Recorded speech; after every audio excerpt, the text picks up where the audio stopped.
My latest effort in writing and publishing is Hudsons, Detroit's world-famous department store. It's a comprehensive history of the J.L. Hudson Company that was a fixture and an institution in our city of Detroit. It's full of interesting stories of the people that founded the company, the people that shopped there, the people that worked there as well. And it's very visual. You don't just read about the history, you actually can see it. Hudsons is available from editionsbk.com. Welcome to Senior Break. I'm Dawn Medici with Oxford Township Parks and Recreation. And I'm Marie May with Addison Township Senior Center. How are you, Dawn? Good, Marie. How are you? I'm good because we have a special guest today, Bruce Kopytek. Did I say it right? Perfect. Yay. And he is going to tell us all about Hudsons. I know a lot of you out there remember Hudsons. Yes. I sure do. That even if you weren't born in Detroit, I'm sure a lot of people have mentioned Detroit and what they did when they were little, but Bruce is going to tell us all about it today. I'm so excited. I know, I'm so excited to have him here too. When Marie came back, or just before the Christmas holiday, and said, oh my goodness, there's a book about Hudsons, and Bruce isn't too far from us. We've got to get him on our show. And so we're very fortunate to have Bruce with us today. So thank you so much for joining us. You're very welcome. And I did see you on Channel 56. Oh, yes. Yes, and it was a great show, too. Christmas. Yes, that was, of course, that was a program about the holidays at Hudson's that I participated in. And it turns out that was the highest grossing single program on PBS this year. Oh, wow. In 2022. Wow. So we're very happy, and it's going to be expanded and updated for next year as well. Okay. So that's just a little bit of news I have. All right. So, and I know that's available on YouTube too. So if any of our viewers want to see it, they can see part of it on YouTube? I believe it is. If not, you have to be a member of PBS Passport to get it. I think it was on YouTube for a while, but they changed things with time. But it's worth seeking out. It's a very well done program. Right. All right. Okay, so we are going to let you start. Yeah. What was your inspiration for this book? Well, my inspiration was I grew up in Detroit. I was born there, and it was a fascinating place to live at that time. You know, my little neighborhood, and we had everything we needed nearby. Yeah. But really, the big shopping for big items or important items was going downtown, or to later on going to Eastland or Northland, and we really did go to Hudson's. I came from a little bit of a lower middle class background, immigrant family, but my mother was more of a bargain basement shopper. Yes. She would, in fact, it's kind of a funny story. She would shop a lot because her parents lived in Hamtramck, and she'd go and shop on Joseph Campo there, and often my aunt would say, well, hey, Bernadine, where'd you get that dress? And she'd say, the junk shop. Yeah. So she was more that bargain basement customer. But you could get everything. You could get everything. Everything. Oh, so many floors. Yeah, there were actually 14 sales floors, and there were other services above that. It was the tallest department store in the world, the third largest department store in the world. And there was one point when their volume superseded that of Macy's in New York, and that was a day of celebration for the management at Hudson's, that for being located in, I think, the fourth largest city in the United States, to have the highest volume department store was a big achievement for them. Even the windows. Oh, of course. I mean, even if you didn't go in and shop, you could go down there and have a nice day looking in the windows. Yeah, especially at Christmas time. Yes.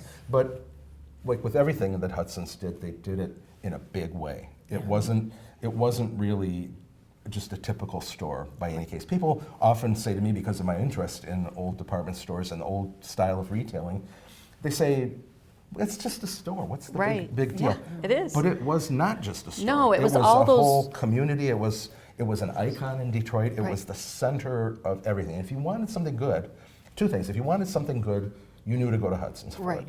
I'll tell a little anecdote, if I could. Sure. That when I was a little kid, I was crazy about going to amusement parks. And my parents asked me what I wanted for Christmas, and I must have been maybe 5 years old. Okay. It's one of my earliest memories, probably. And I said, I want a roller coaster. And so where do you find a roller coaster for a kid? And I started with the Tinker Toys and things like that, trying to build stuff. And they took me to Hudson's at Christmas time. And my parents usually my dad was a member of the United Auto Workers, because he worked at a factory. And they had this thing called the Union Co-op, where you could buy toys at discount prices. And so we would go there, and it was like like today's warehouse store. It was just toys piled on shelves in an old factory or something, or a vacant grocery store. And but they took me down to Hudson's to find, because they knew that would be the one place that they could probably find a roller coaster. Right. And I can remember walking. They had the toys were on counters with salespeople behind it. Right. And they Yeah. sales lady there, very polite. They explained what was going on, and it wasn't going to be a terrible surprise for me. But they wanted me to have what I wanted. So Sure. she said, "Yes, we have two." And they actually. She took us and demonstrated and showed two different roller coaster toys. Wow. One was plastic, one was metal, so I went for the metal one, and my brother still has it. Oh, wow. And I've seen it on antique websites and things like that. That's really cool. But I remember that they went to Hudson's because they knew whatever it was they were looking for, that was the best chance Right. of finding it. And I think people today would have a hard time realizing that shopping malls are in a state of decline. People don't Yes. go because we have the online thing. The J.L. Hudson store itself was almost twice the size of a mall like Lakeside, or certainly more than twice the size of Oakland Oh, Mall. right. Yeah. And Wow. the variety and the amount of merchandise that was carried in there was stupendous. And like I said, a lower income shopper would know to go to the basement, because that basement store was conceived as having quality standards that were the same as the main Hudson Right. store. It Yes. was just lesser price there, And I and don't- lesser decorations and lesser space Space. and intensive customer service and things like that. But they were able to capture the whole market with a variety of price levels. You could get the highest end designer couture Right. Yeah. on the 7th floor in the Woodward shops, but you could also go downstairs and buy a man's shirt for $3.99. I mean, Right. so that was Yeah, the kind of store that it was. When we went to Hudson's, we would go to my grandmother's, and she would take us, and we had to be dressed up. Oh, yes. Mhm. You couldn't just go down there in jeans. If we didn't bring nylons, can you imagine nylons? I And know. a skirt, she wouldn't take us. Right? Yeah. Yeah. People, even if they were riding the bus, which a lot of people did then, because there wasn't that much parking Yeah, downtown at the yeah, time. that's what we do. That you took the bus downtown, and your best shoes, and I don't know if that was your era or Yes, not, but there was a yes. long time with white gloves. You had to wear They did, gloves to yes, go I downtown. remember white You know, gloves. for ladies and men wearing a suit and tie. Yeah. And that was just the mystique and the aura of, and how special an Yes. occasion shopping was. It wasn't Yes. run in the car in your pajamas, more or less. Right. And, Yeah. and show up and pick something off a shelf and go through the cash register line and you're done. This was an event. I mean, it And was, you could stay the day because they had a cafeteria or a restaurant. They had a regular restaurant, right? Yeah. they had a variety of food Yes. services, Yes. from a basement lunch counter to a snack bar in the 4th floor lounge to a restaurant on the mezzanine that overlooked the busy Yes. main floor. I had several years ago somebody said, "Boy, I'll never forget sitting on that mezzanine and just Yeah.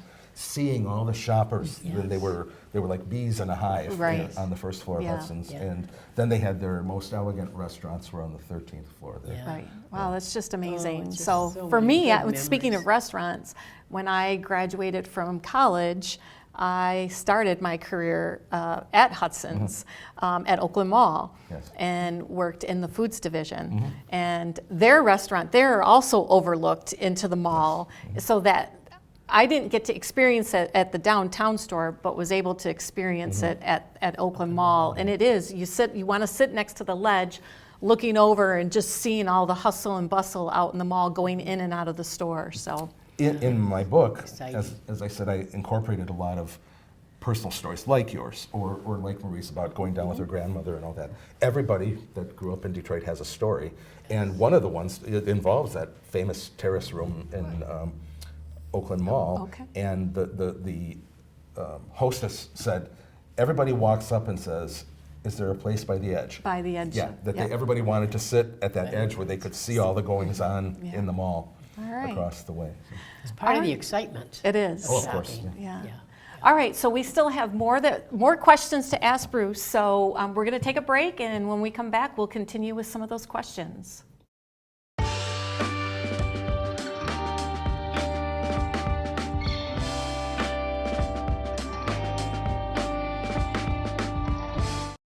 Addiction is a dark place, but just as each new day breaks, there is light.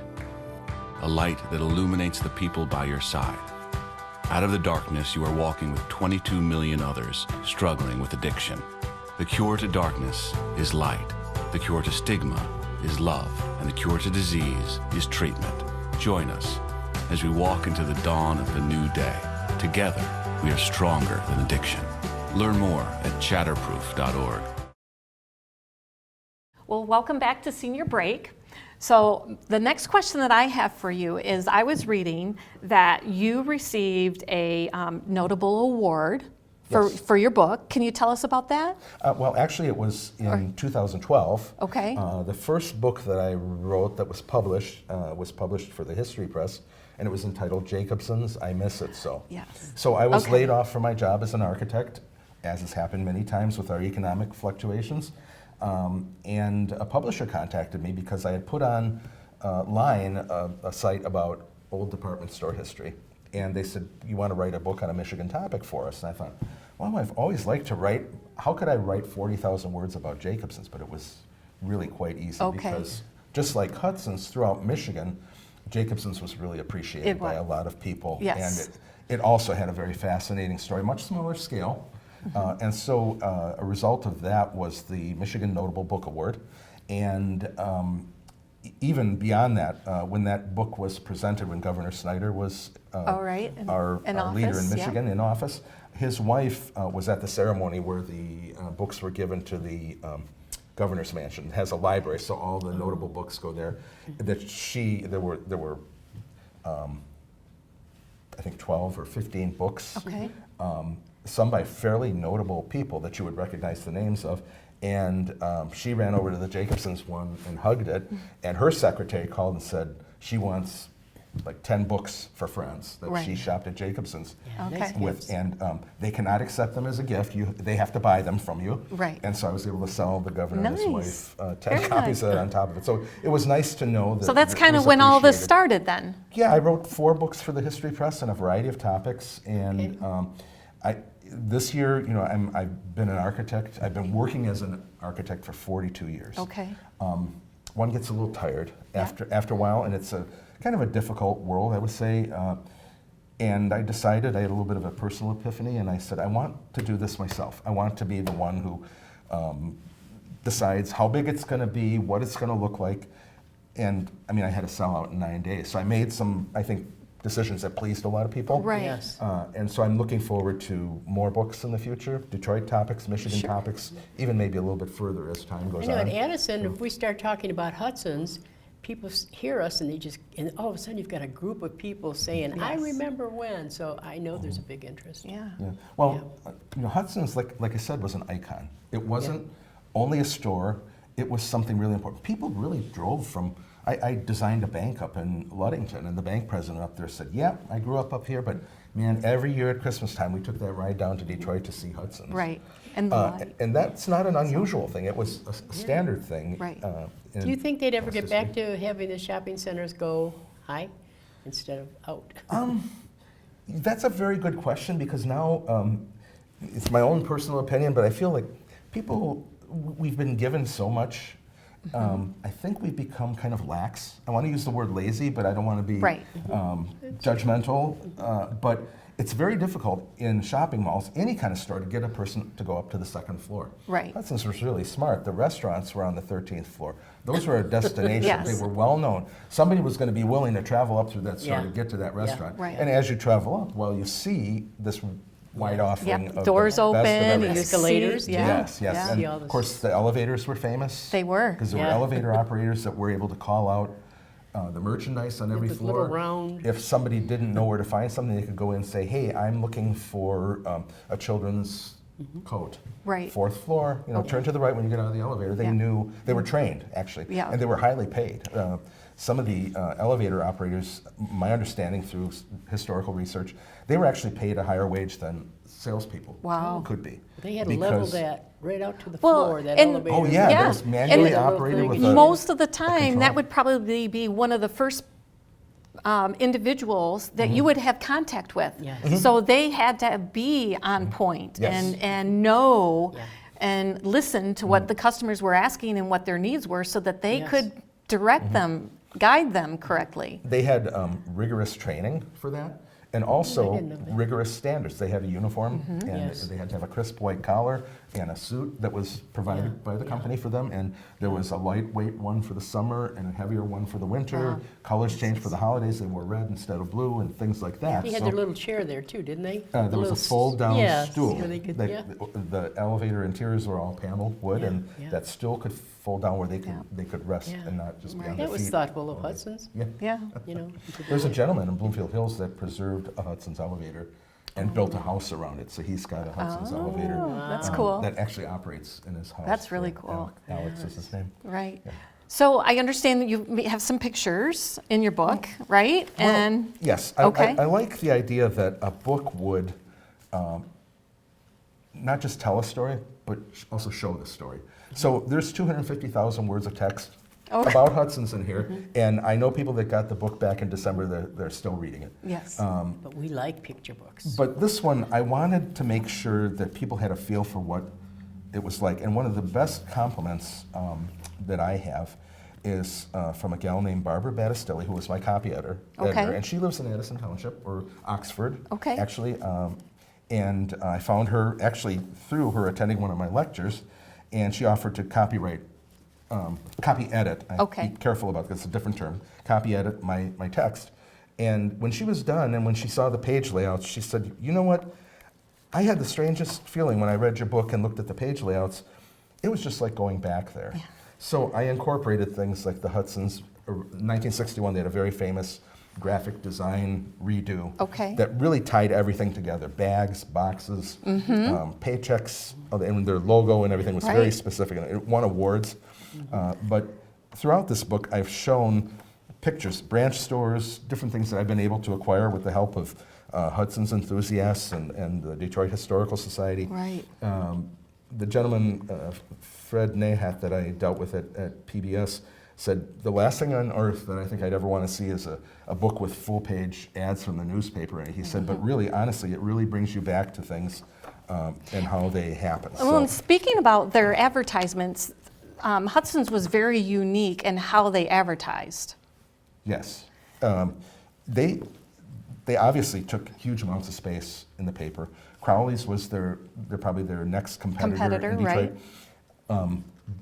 But just looking back at old newspapers, you can see really how Hudson's dominated the advertising. Right. And the advertising was part of that design program. So certain fonts were used.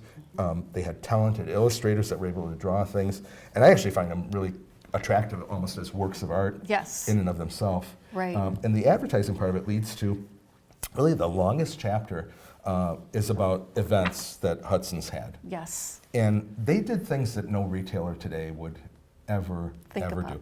Everybody remembers the fireworks. Yes. They remember the Christmas parade. Yes. But- Fash Bash. Yeah. And not too many probably remember Fash Bash, but Yeah, that was later on when they were part of Dayton Hudson. It started off a little bit earlier than that as a benefit fashion show that they Fashion, had. right. And But people that didn't even shop regularly would probably go down for the Christmas, was it for Wonderland sure. it was called? yeah, Because you could go down for that, and then they'd probably shop too. But what a memory that was. Yeah, the waiting whole- that line for the excitement to get to Santa. right. Yeah. I tell was people, nice. again, that was one of the situations where the elevators would open. And the sights and sounds and all of Christmas were there, and it was so thrilling Yes. to a kid. Yes, There was a yes. merry-go-round spinning around, and Christmas decorations and music, and And just lots of fun things to do. Yeah. So, all right. It's good. So we're going to take another break, and when we come back, we'll get some other key components out of the book that Bruce can share with us, and we'll wrap it up. So we'll be right back.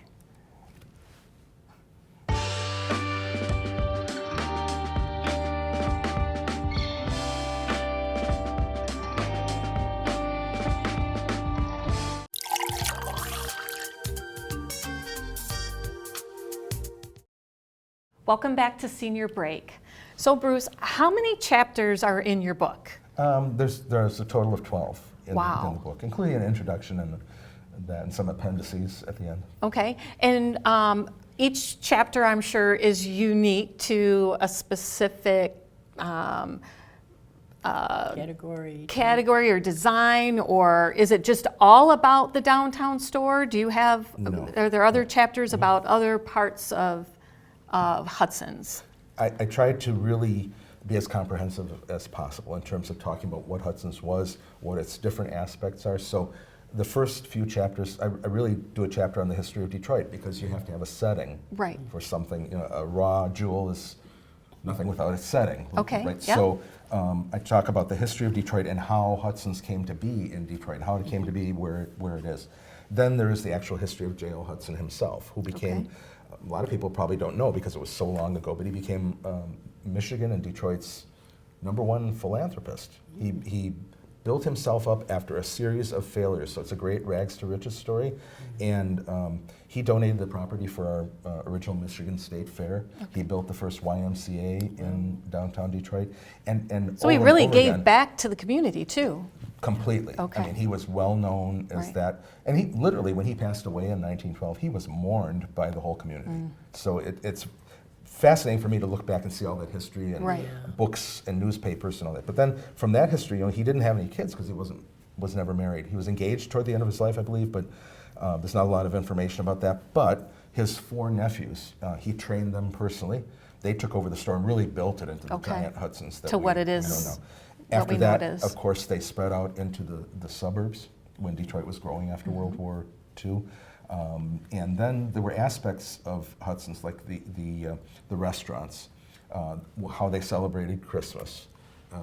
And really the whole idea of being a Hudson's employee, or a Hudsonian as they called it, Didn't you was tell me they had really big.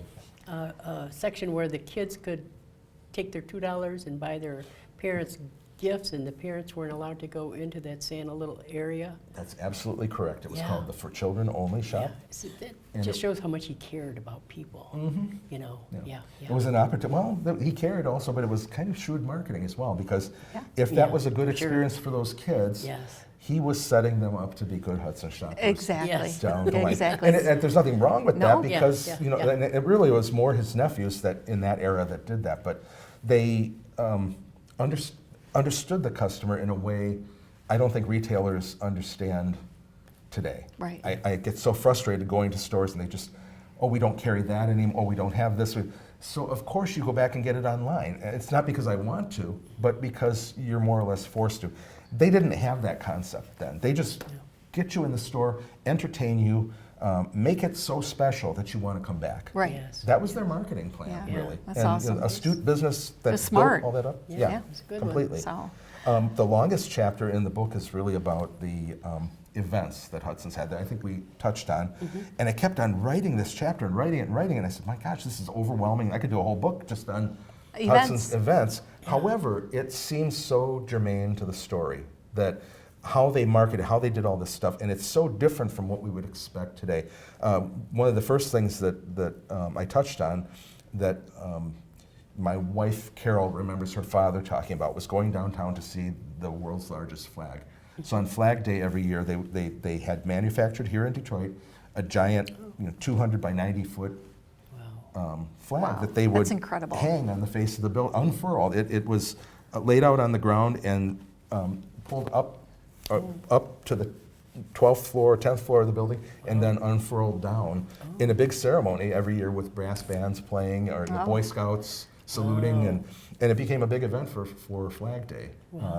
And that flag eventually had a life of its own. When it got worn out, they put together a new one in 1948, I believe. Okay. And then 1958, Alaska and Hawaii joined, so it had to be redesigned according to, by law, and the decree of President Eisenhower at the time to have 50 stars instead of 48. So that was a big event for people. Of course, it was always pushed as the world's largest flag. And in my book, even there's the last time it was seen in 1976.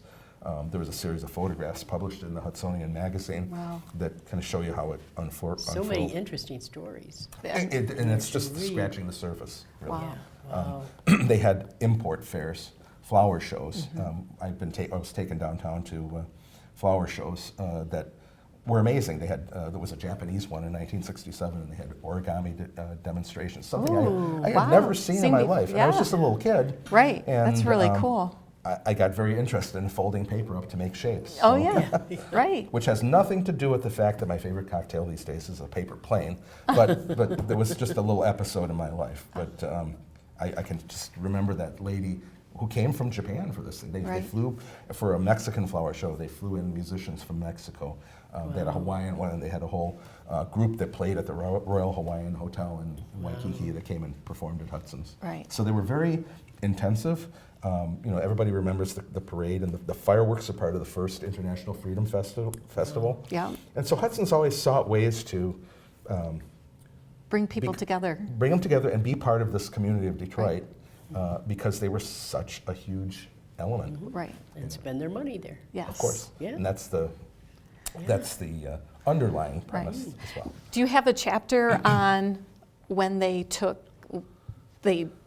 demolished the building, or like when they closed and then demolished, Yeah, or of the course, history of that, or? The final chapter really discusses that in a way. I didn't want to dwell on it because it's really a very unpleasant story. In It is. some ways, this book, I hate to say it, it's almost like a gravestone or an epitaph for Hudson's because we don't have it anymore. But that chapter was very sad because you could see with the things that were happening, the change in people's attitudes. One of them is also when they were bought and merged with the Dayton's department store of Minneapolis. The Hudson family and the Dayton family were friendly. When one of the children of these four nephews of J.L. Hudson, who was set to lead the company in the 50s, died very suddenly in, I believe, Alpena area, went up hunting and had a heart attack at night. Oh, wow. And it was tragic. And he also was he was considered, the new J.L. Hudson that was a community leader in Michigan. And unfortunately, he died in his 40s. That was kind of a bellwether that, the nephews were getting older. So everything was set way in place. right. And luckily, they had Joseph L. Hudson Jr., who was a family nephew from Buffalo, because at one time, J.L. Hudson had a lot of brothers, and he had stores in Buffalo, Louisville, St. Paul, Grand Rapids, okay. Cleveland, Wow. all over the I place. didn't realize that. Those are mostly gone by the beginning of the 20th century. Okay. So the family that operated the store, the nephew that operated the store in Buffalo had a grandson, and he came to Detroit after serving in the war. Also became a very highly respected member of Detroit society and community. Unfortunately, he passed away in 2020 at the age, I believe, of 91. I'm not sure. And I've talked to his wife, Jean Hudson, who's just the charming, lovely lady, who was really one of the major socialites of Detroit in the 50s and 60s. Okay. But everything that he did was also about the company, about the employees. I mentioned in our private talk that there was a charming story that I came across just from an average guy that I met on Facebook, really, that said, yeah, I worked up in accounting and I was working late one night and I got in the elevator to come down, and lo and behold, here comes Joe Hudson right in the elevator wow. with me. And I guess he kind of felt like maybe it was, there was a lot of reverence due, bowing and kissing of rings and things like that. And it wasn't that way at all, that Joe wished him a good night and said, let me ask you a question. Do you enjoy your job here? And the guy said, yes, actually, I really do. And Joe Hudson said, yeah, I'm glad to hear that, because I'd hate to run a business and expend all this effort and have unhappy people Right. in it.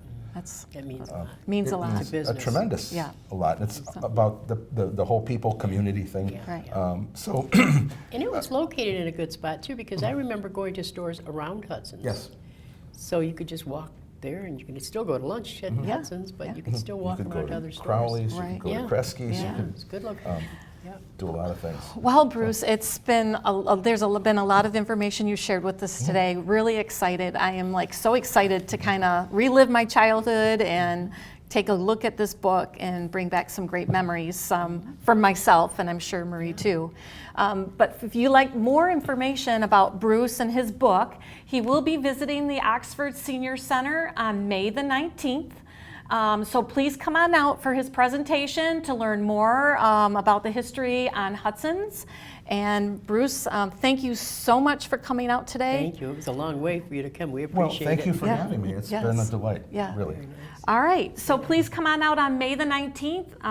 Check with the Oxford Township Parks and Recreation for all the event details. Till next time. Till next time. Bye. Till next time. Yep, all right, Bye-bye. bye-bye.